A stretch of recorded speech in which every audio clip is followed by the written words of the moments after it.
अक्सर हम psychic reading के बारे में बहुत सुनते हैं और ये वर्ड तो खासकर विदेशों में भी बहुत प्रचलित है। तो इसको थोड़ा-सा सबसे पहले आप एक ईज़ी डेफिनेशन में समझाएँगे कि क्या होती है साइकिक रीडिंग? देखिए, सूक्ष्म स्तर पर जो घटनाएँ घट रही होती हैं ना, जी। जो पास्ट है, प्रेज़ेंट है या फ्यूचर है, तो आपकी जो हायर सेंसिटिविटी है, जिसको हम एक्स्ट्रा सेंसरी परसेप्शन कहते हैं या सुपर सेंसरी परसेप्शन, जो जिसको अतीन्द्रिय क्षमताएँ कहते हैं, हमारी जो होती है, तो ये कई लोगों में डेवलप्ड होती है हुँ, या कई लोग इसको डेवलप कर भी सकते हैं, ये दोनों बातें होती हैं। ओके। तो कई लोग पैदाइशी चूँकि कई जन्मों से इस तरह के काम करते रहे हैं, साधनाएँ करते रहे हैं, कोई मंत्र जाप करते रहे हैं, कोई स्पिरिचुअलिटी में रहे हैं, तो पैदा होते ही है ना उनके अंदर ये सेंसिटिविटी नेचुरली उनको पता चलती है पहली बार। तो भारत में भी ऐसे हालाँकि बहुत सारे लोगों को पता तो होती है, पर यहाँ पे उतना क्या कहते हैं ज़ोर से इसके ऊपर काम नहीं किया गया, ना इसके ऊपर ध्यान दिया गया। बाहर विदेशों में आप किसी भी कंट्री में चले जाओ, आप चाहे यूके चले जाओ, यूरोप चले जाओ, चाहे अमेरिका, कनाडा चले जाओ, वहाँ पे साइकिक और मीडियम्स, ये 2 आपको वर्ड वहाँ कॉमनली मिलेंगे। जी, मतलब वहाँ पर इतने साइकिक है कि जो या तो टैरो कार्ड के माध्यम से आपको गाइड कर रहे होते हैं, क्योंकि tarot card basically intuitive science है, जिसमें वो एक सडनली ट्रांस में जाकर आपके बारे में कुछ जानकारी प्राप्त करते हैं। हुँ, और तो तो वहाँ पर जो है इसके ऊपर मतलब नेचुरल वे में लोग जो है ना साइकिक बने हुए हैं, उनको लगा कि ये पावर मेरे अंदर है, मैं कर सकता हूँ। हुँ, तो फिर वो अपने आप को डेवलप करते भी हैं, क्योंकि मैं खुद ऐसे कई साइकिक लोगों से मिला हुआ हूँ। हाँ, मैं मतलब मेरे खुद के भी उन्होंने मेरे भी प्रोग्राम अभी अटलांटा में जैसे ऑर्गेनाइज हुआ, तो एक मिसेस बर्ग करके हैं, वो चैनलिंग करती है, मतलब वो स्पिरिट के साथ कम्युनिकेशन करती है। ओके, हाँ, तो वो 2-3 मिनट ध्यान करेगी और उसके बाद में सीधी उसकी चेतना बाहर, अच्छा, और उसके बाद में फिर वो नॉर्मल नहीं रहती, फिर वो आप जो क्वेश्चन करते जाते हो ना, वो धीरे उसका जवाब देती रहती है। तो वो हर महीने अपने वेबसाइट के ऊपर जो है इस तरह के लोगों के क्वेश्चन लेती रहती है, छोटा-सा कुछ अमाउंट चार्ज करती रहती है, यूँ समझ हुँ, लो। तो इसी तरह मीडियमशिप भी होती है, जिसमें कोई स्पिरिट उनके अंदर आ जाती है और उनके थ्रू बातचीत करती है। तो ये भारत के अंदर भी ये विधाएँ रही हैं, ऐसा नहीं है, क्योंकि मैंने देखा है कई हमारे योगियों को। लेकिन बाहर जो है इन चीज़ों का बहुत ज़्यादा प्रचलन है। जी, तो बस तो इस तरह के लोग जो होते हैं वो आपके बारे में जो आप क्वेश्चन करते हैं, जो अननोन से आपकी फ्यूचर प्रॉब्लम या कोई आपकी पास्ट की प्रॉब्लम कोई है, तो वो फिर आपको जानकारी दे देते हैं और वो ऑलमोस्ट सही ही होती है। ओके, हाँ, क्योंकि वो वाइब्रेशनल लेवल पर एक ग्लिम्पसेस की तरह आती है ना उनके माइंड में। तो वो कई कई तो साइकिक इतने ज़बरदस्त होते हैं कि बिल्कुल एक समझो कि फ़िल्म की तरह एक-एक चीज़ का वर्णन क्लियरली कर रहे होते हैं। ऐसे भी साइकिक देखे मैंने। ओके।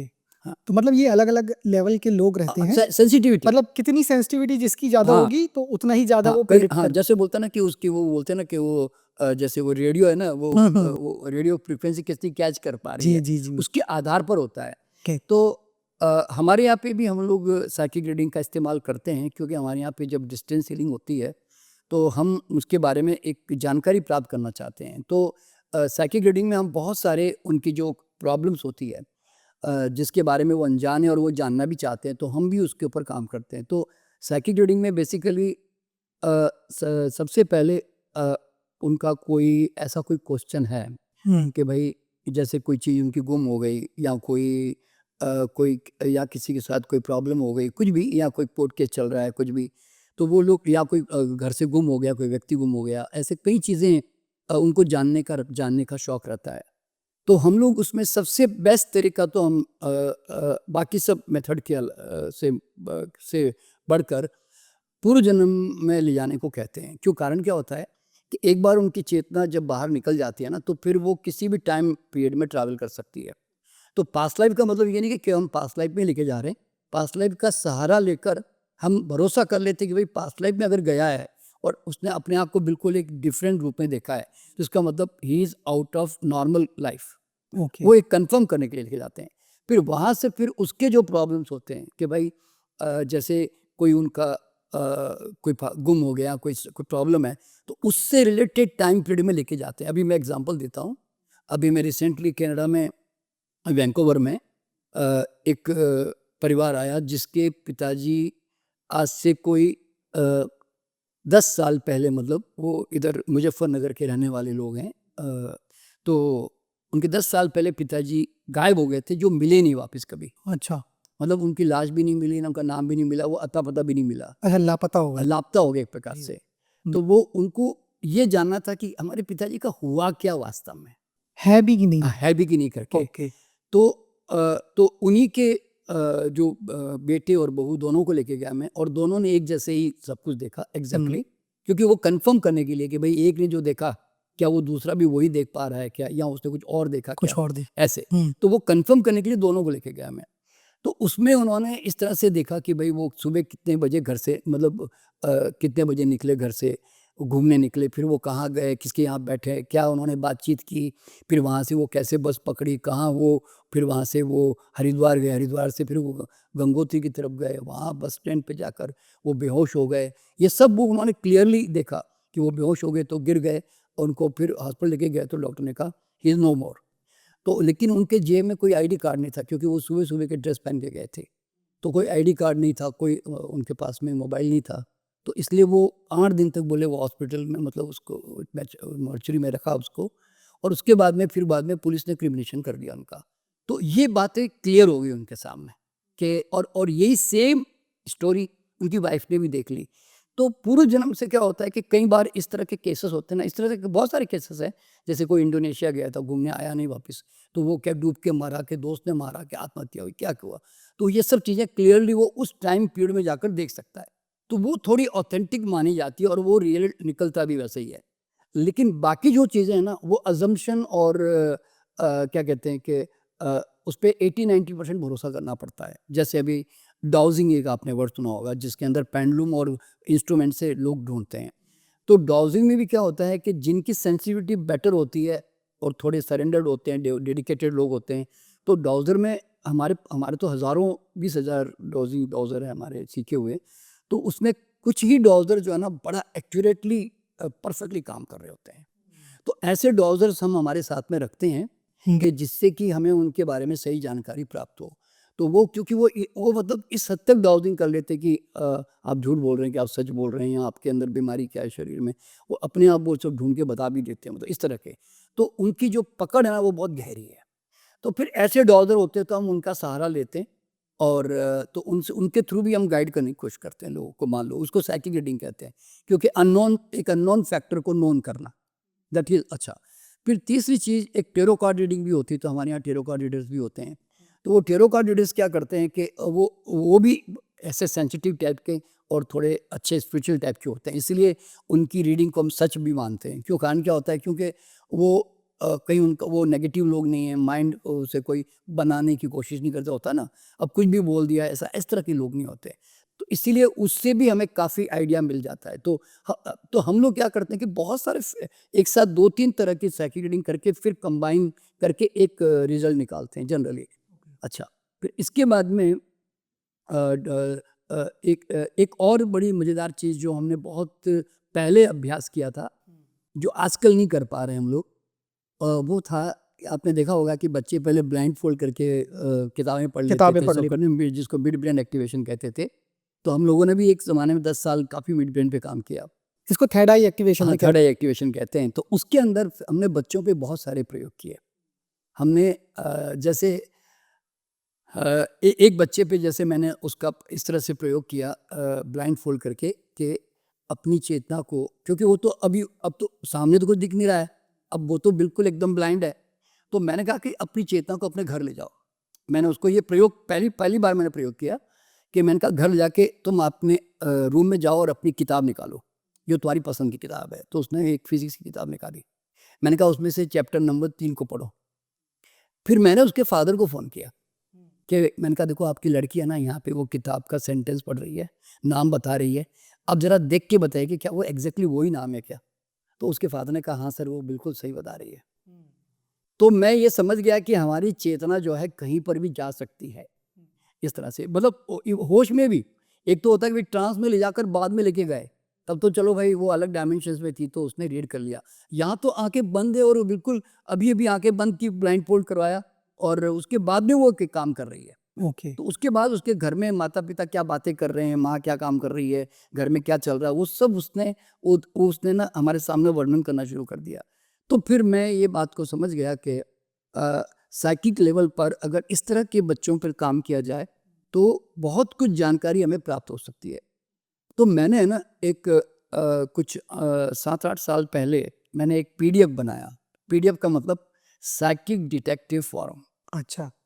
वो मैंने बनाया हुँ। और बना के मैंने उसके अंदर तो 2-4 साइंटिस्टों को भी साथ में रखा हुँ। और मैंने है ना प्राइम मिनिस्टर्स को, पुलिस कमिश्नर्स को, नेशनल सिक्योरिटी को, आर्मी को, सबको मैंने एक लेटर लिखा इस तरह का कि आप मतलब खास करके जो मतलब आतंकवादी है जिसको हम ढूंढ रहे होते हैं, कहाँ छुपे हुए होते हैं पता नहीं होता।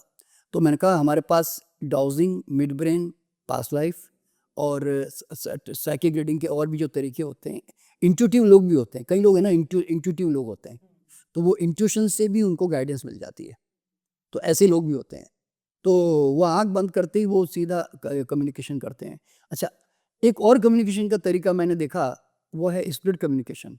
स्पिरिट। स्पिरिट कम्युनिकेशन ये तो एक आपने जैसे वो बता रहे चैनलिंग या मीडियम। चैनलिंग जैसे बताया ना मैंने। जी। तो हमारे कुछ स्टूडेंट ऐसे भी हैं कि एक मिस्टर दिनेश करके हैं यहाँ पे खरगांव में, मध्य प्रदेश में। उनकी पत्नी 2 साल पहले मर गई थी, तो वो 2 साल से उसकी पत्नी के साथ कंटिन्यूस बात करते रहते हैं। अच्छा। हाँ, और वो एक ध्यान की प्रक्रिया में जाते हैं और उसके बाद वो चेतना वहाँ जाने के बाद में तो वो किसी के भी कोई प्रश्न प्रॉब्लम होती है ना, उसके बारे में वो जानकारी प्राप्त कर लेते हैं।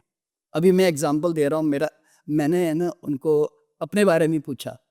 मैंने कहा देखो दिनेश जी, मैं एक फ़िल्म बनाने जा रहा हूँ, तो ये स्टोरी और ये इसकी सफलता किस तरह रहेगी? आप ज़रा देख के बताइए। हुँ। मैंने उसको ऐसे ही कहा, तो उसने कहा गुरुजी फ़िल्म तो बहुत अच्छी चलेगी, लेकिन टाइम बहुत लगेगा उसमें और ये मार्च तक आपकी स्टोरी जाके कंप्लीट होगी। हमने नवंबर में कंप्लीट करनी थी हुँ। और सचमुच में वो अभी तक कंप्लीट नहीं हुई है। अभी वो मार्च तक ही कंप्लीट होने की संभावना है। अच्छा, तो लेकिन जैसे आपने ये चीज़ बोली कि वो अपनी वाइफ़ की स्पिरिट के साथ स्पिरिट के साथ कनेक्टेड होते हैं। कम्युनिकेशन करते हैं। तो एक चीज़ ये बताइए, जब हम किसी की चेतना को मतलब साथ में साध के रखे हुए हैं, इसको एक प्रकार से चैनलिंग भी कहते हैं। तो क्या ये उनकी वाइफ़ के लिए जो उनकी स्पिरिट है, क्या एक प्रॉब्लमैटिक है? क्योंकि वो आगे की अपनी जर्नी नहीं कर पा रही कहीं न नहीं, कहीं। नहीं, नहीं, उसमें क्या है कि वो खुद कहती है ऐसे स्पिरिट। देखिए इसमें क्या होता है कि एक बार उनकी चेतना जब वाइफ़ के साथ कम्युनिकेट करते हैं, वाइफ़ खुद बताती है स्पिरिट वर्ल्ड के हिसाब से कि मेरा जन्म अभी 2 साल और बाकी है, तब उसके बाद फिर मैं जन्म लेने वाली हूँ, मतलब यहाँ पे जन्म लूँगी। वो खुद बताती है ऐसे और साथ ही साथ में हुँ। जब चूँकि उनकी चेतना स्पिरिट के साथ कम्युनिकेशन करने की आदत पड़ गई है, तो कई बार है ना वो और भी उनके कई गुरुओं का आह्वान करते हैं, कोई और भी चेतनाओं का आह्वान करते हैं वो। तो उनके साथ भी कम्युनिकेशन करके वो जानकारी, एक प्रकार से मैं इसको आकाशिक रिकॉर्डिंग भी बोल सकता हूँ, क्योंकि काशिक रिकॉर्डिंग। कारण क्या होता है, क्योंकि वो they are into different dimensions और वहाँ पर है ना उनको नेचुरल वे में विज़न आनी शुरू हो जाती है। तो एक्चुअली ये जो चैनलिंग बोली गई है, बहुत से लोग मतलब मैंने देखा था और मैं जब पढ़ा था इस बारे में, तो मुझे पता चला था कि बहुत से लोग मतलब आउट ऑफ इंडिया जो दूसरी कंट्रीज़ हैं, वहाँ ये स्पिरिट का बहुत उपयोग करते हैं। वहाँ पे उनके थ्रू मतलब चैनलिंग करते हैं और बल्कि इवन पॉलिटिक्स क्या होगी या आगे भविष्य क्या होगा, ये सब जानने की कोशिश करते हैं कि क्या व्यापार होने वाला, बिज़नेस कैसे जाएँगे। तो इस पे भी वर्क किया जा सकता है? हाँ, नहीं, मैंने गवर्नमेंट को जो लेटर लिखा ना, मैंने उसमें यही लिखा कि कल अगर कोई पॉलिटिकल पार्टी को इसको यूज़ करना है, तो उसमें आगे भविष्य किस तरह का है। बिज़नेस में कल अगर इकोनॉमिकली इंडिया का कोई ग्रोथ में प्रॉब्लम आ रही है, तो कहाँ जाके अटकेगी और कहाँ आगे बढ़ जाएगी। और इसी तरह कोई आतंकवादी को ढूँढना है, पुलिस को अपराधी को ढूँढना होता है और कई बार ज़मीन में दबी हुई कई चीज़ें हमें पता नहीं होती, इंजीनियर पता नहीं कर पाते हैं। तो मैंने कहा कि डाउजिंग है, ये स्पिरिट कम्युनिकेशन है, ये मिड ब्रेन एक्टिवेशन है, ये पास्ट लाइफ सेशंस हैं। तो मैंने कहा कि साइकिक रीडिंग से ये पहले ही पता किया जा सकता है। मैं आपको ना एक किताब का एक मैं आपको पीडीएफ भेजूँगा जी। एक, वो आप ज़रूर शो कीजिएगा। हुँ। देखिए, भारत के अंदर साइकिक के ऊपर कोई ज़्यादा काम नहीं हुआ कभी, लेकिन वो इतनी बड़ी किताब है जिसका नाम है साइकिक डिटेक्टिव्स। ओके। हुँ। ये विदेशों में साइकिक डिटेक्टिव्स होते हैं, हुँ। जो केजीबी भी इस्तेमाल करती है और एफबीआई भी इस्तेमाल करती है। अच्छा। हाँ, पहले केजीबी तो थी, पर अब तो आजकल रशिया से बढ़ गए हैं, तो अब वो कमज़ोर हो गई है। तो वो किताब के अंदर साफ लिखा है CIA और FBI वाले साइकिक लोगों को ट्रू क्राइम डिटेक्शन में पैरानॉर्मल लोगों एक्टिविटी को यूज करके उन्होंने ट्रू क्राइम को सॉल्व कर दिया। उसके ऊपर पूरी किताब बनी हुई है। अरे वाह, ये तो पढ़नी चाहिए। हाँ, तो वो किताब जो है मैं आपको उसका एक वो भेजूंगा सारा। जी। तो आप समझ सकते हैं कि साइलेंटली मतलब सीक्रेटली ये गवर्नमेंट एजेंसीज भी जो है ना वो इस तरह की चीज़ों का इस्तेमाल करते हैं, जिसको इसमें क्या होता है साइकिक रीडिंग में। Hello friends, mystic insights clips देखते रहिए to make yourself strong spiritually, physically, mentally and socially, and subscribe the channel to get more updates.